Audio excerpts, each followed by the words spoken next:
Hello, everyone. Welcome back to yet another political episode. So, we got bad news for Democrats, specifically from Steve Kornacki, which they continue to update the Democrats while they're in the middle of this il- Kamala Harris illusion that she's probably the female version of Barack Obama and that she's going to win a landslide because she's a woman, and not just a woman, she's a person of color. And they think that's the only thing that matters, nothing else. And it doesn't matter if Democrats have been in a 4-year period of turmoil where moderates, independents, Republicans, and their opponents have been mobilized against them. It doesn't matter.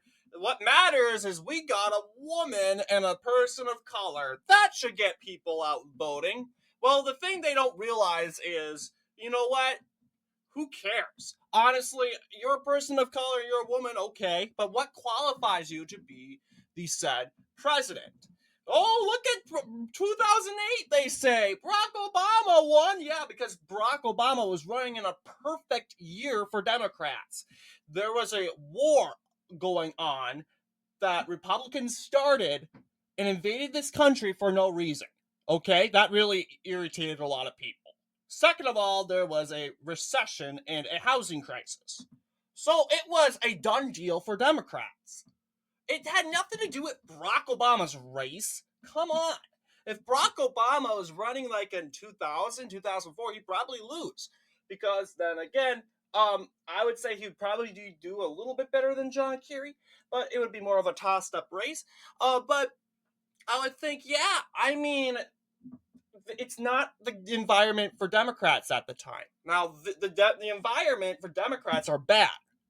And you know it's bad when you have your key base being more minority groups in general leaving. Now, as you should know, you'll see Kamala Harris is still leading in Latino voters. She's still leading Hispanic voters. And do you think Donald Trump will ever lead, or a Republican will ever lead in a minority group? I don't know. I mean, it's going to take a while, but I go into this election expecting that Kamala Harris is going to win every single minority group, of course, but it depends on how much you win from them. And it's not looking good for her because you'll see here, uh, 2012, 2016, and 2020. You'll see it's been back and forth. Barack Obama won a margin of 39 when it comes to Latino voters. Hillary Clinton plus 50, and she still lost. So it does prove that, you know what? They'll go and say, oh, Hispanic vote doesn't really matter, blah, blah, blah. And, well, here's the thing. Yeah, Hillary Clinton won the popular vote, though. That was the margin. Then you got 2020, Biden plus 36. And that's the margin. Looking at this is the margin here, 60-37. And you crank that down to 16. And we're going to go ahead and try to do this in general, 54-40. And we'll see what it looks like. But this is not good. So this is the average exit polls and post-election surveys among Latinos in 2020. Yeah, 60% 37%, but yeah, polls overestimate vote for Democrats in general, 63% to 33%, meaning that this is probably just an overestimation, being quite honest with you. So what's a Harris 54% to a Trump 40% look like? Well, I'm going to tell you what it looks like, and it looks like this. So 54, dipping down to 54. Okay? Up to 40. Kamala Harris still wins the Electoral College. Sure. Sure. And it actually looks it looks exactly the same of this map right here. Exactly the same. Only difference is margins. As of this map, I don't have margins, but you put this here, this is what the most likely margins of the election would look like. Democrats, however, would be so happy because it shows them winning the Electoral College. Not so fast, because I just included Hispanic voters. What would the election look like if I included all the voters? Now, ideally, we had a 14-point trend to the said right. So how about we trend African American to the right? And that realistically, by 14, I would say 76%. Okay? If I just, let's just say, yeah, this is third party, 15% for third party. Uh,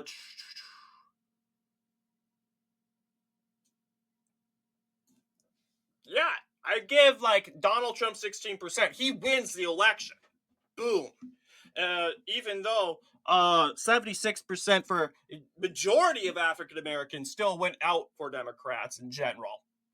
Trump still won. He won Nevada by 1. He won Arizona by 2. Wisconsin by 0.7, like he did in 16. Michigan by 1.1. It was a close race. Pennsylvania by 1.3.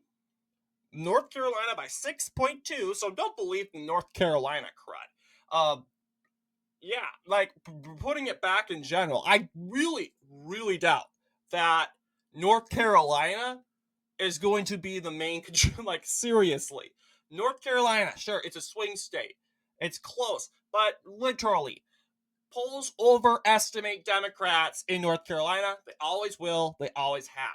And it's better for Republicans this year. People seem to keep forgetting. Everyone keeps freaking about North Carolina. North Carolina is about the tip to Kamala. I'm like, geez, guys, you realize Donald Trump didn't even have a chance to carry North Carolina during the campaigning season. It was always in the average in favor for Hillary Clinton or Joe Biden. Did Hillary Clinton and Joe Biden ended up winning those states by election day? No, they didn't. In fact, they lost those states by a point. So stop. There's nothing to freak out about. And in the end of the day, it makes no sense. Why would North Carolina go blue after we have a Hispanic trend to the left, to the right, and an African American trend to the right? Why would they go left?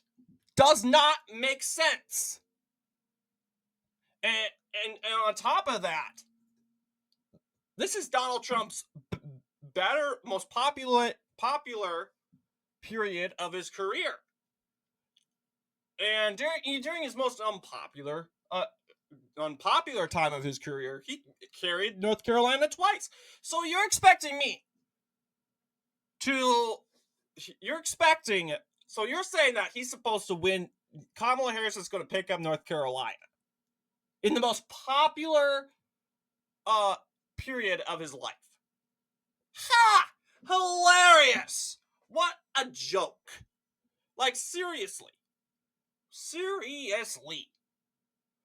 So, yeah. Let's see. I'm going to continue with this.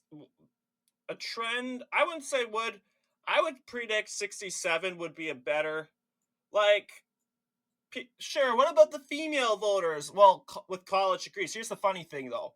Here's the thing that gets me. How do you know those female voters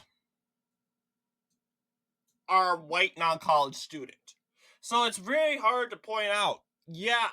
How do you prove that? So you could basically say all these white female voters that are so hippie haha for Kamala Harris are just white college graduates. You'll see white college graduates went for Biden from the previous 2020 result by 54%. Okay, and what at the worst scenario, you have the white college student going up probably by 59, I don't know, 60. That's the worst scenario, and still, Donald Trump is still carrying the states. Okay, he's still carrying the states he's predicted to carry. Even Michigan went up to 2.8. Who would have known? That's because I cranked up. Yeah, and that's the thing. In key to winning Michigan, you need to crank up a majority of, as you know, crank up more of the white support in Michigan. And that's how you win it in general. So, yes. Ideally and realistically, I do think White College would be, if that's the original result.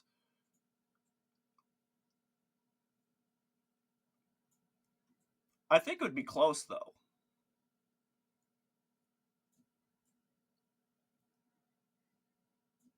Like this, sort of. 2% third party. We're just hearing noise from the white college elites. That's what we're hearing. Just noise. They make a big deal about Kamala Harris. Yeah, it's noise. Absolutely. So, yeah, continuing on.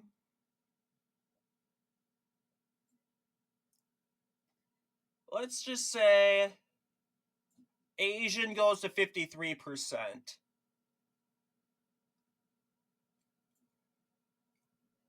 And there you go. Now, this is a Donald Trump overperformance right there. And ideally, I do think there's going to be at least a trend to the right either way. 60, let's just say, Donald Trump gains a point from white voters, okay? 63. A point each. White college graduate goes to 44 to 45. Look at that. A lot has changed already. I don't expect that to go down a little bit. It looks almost like, well, except for Michigan, Pennsylvania, and Nevada, but you'll see Donald Trump's already carrying key states: Arizona, Wisconsin, Georgia.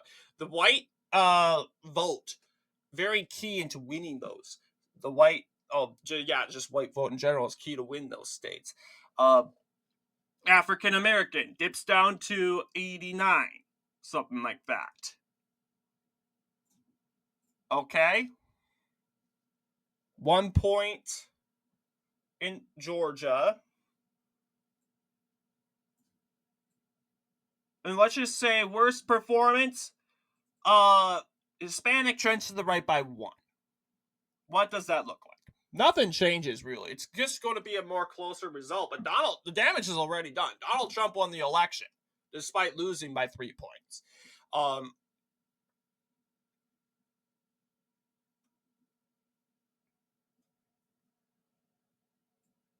Asian 60.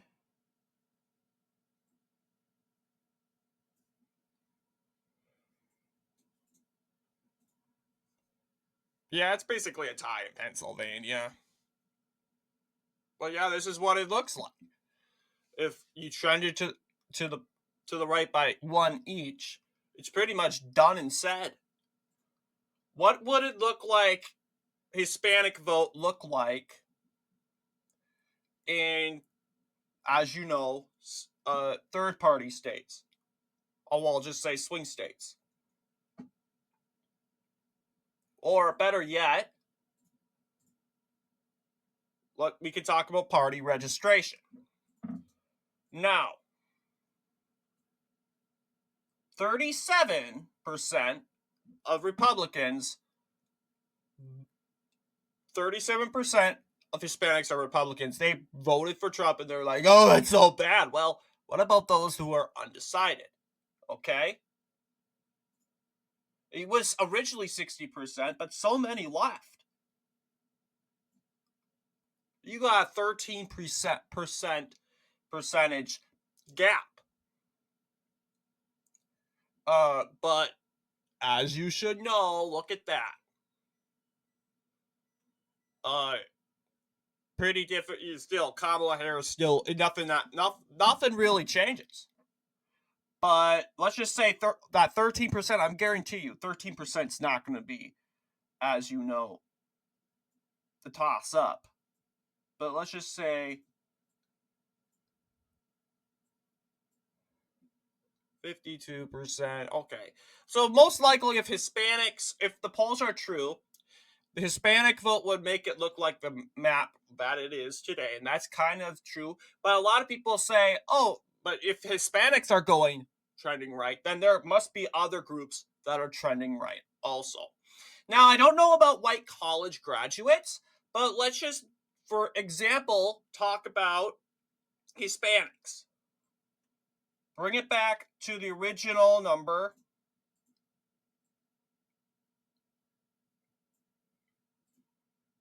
Okay. It looks exactly the same as our electoral map. Asians and Hispanics, they kind of vote the same. But I'm predicting maybe Asians vote a little bit more.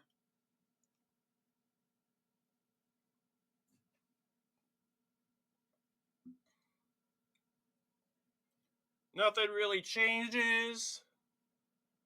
African American trended to the right by 14 points. Like I said, 17. 76.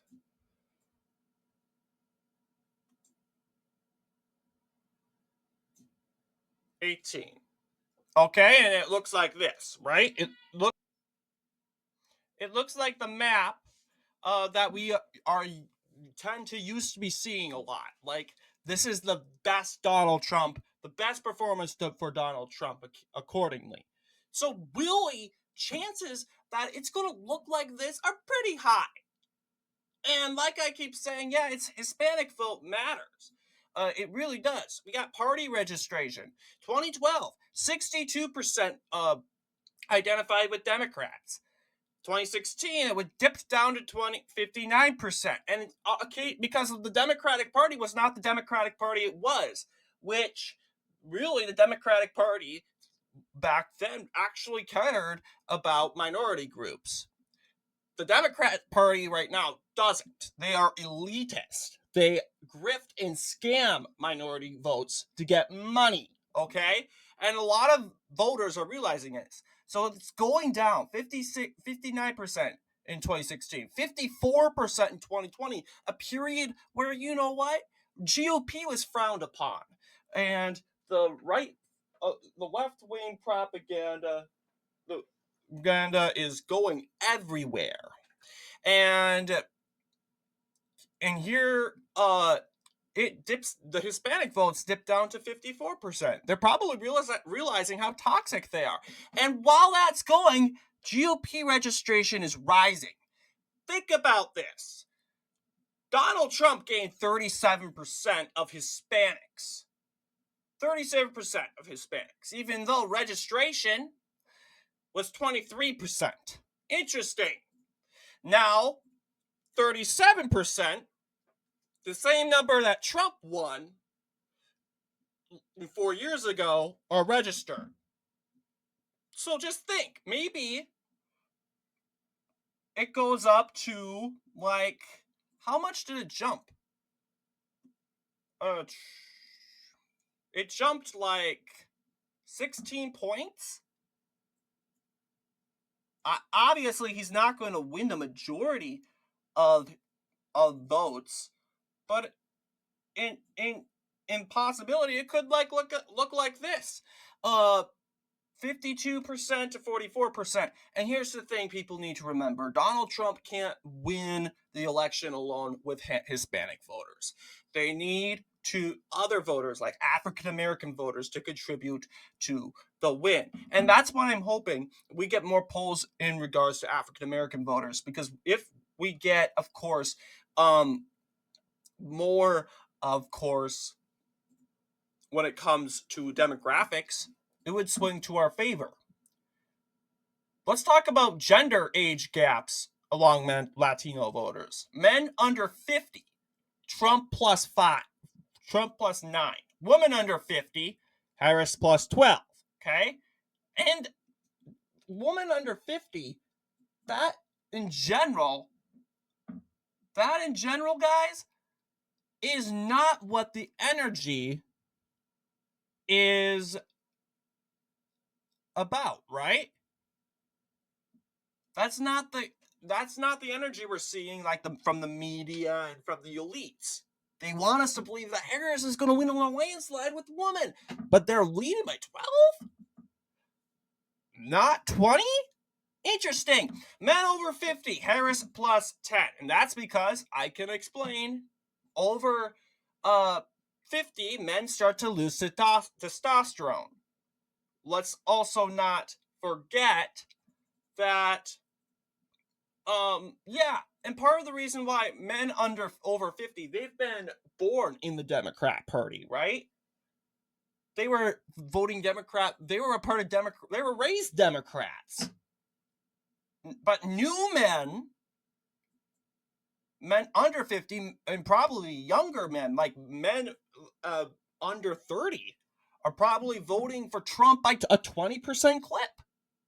So it's expectational we're seeing woman 52 plus for Harris over 50. Okay. I mean, and add that in general. Yes, Harris is going to win Hispanic voters. No one's arguing that she isn't. But it's just, you're just underperforming massively. And you shouldn't. Honestly, you really shouldn't. But the Hispanics know more than we do that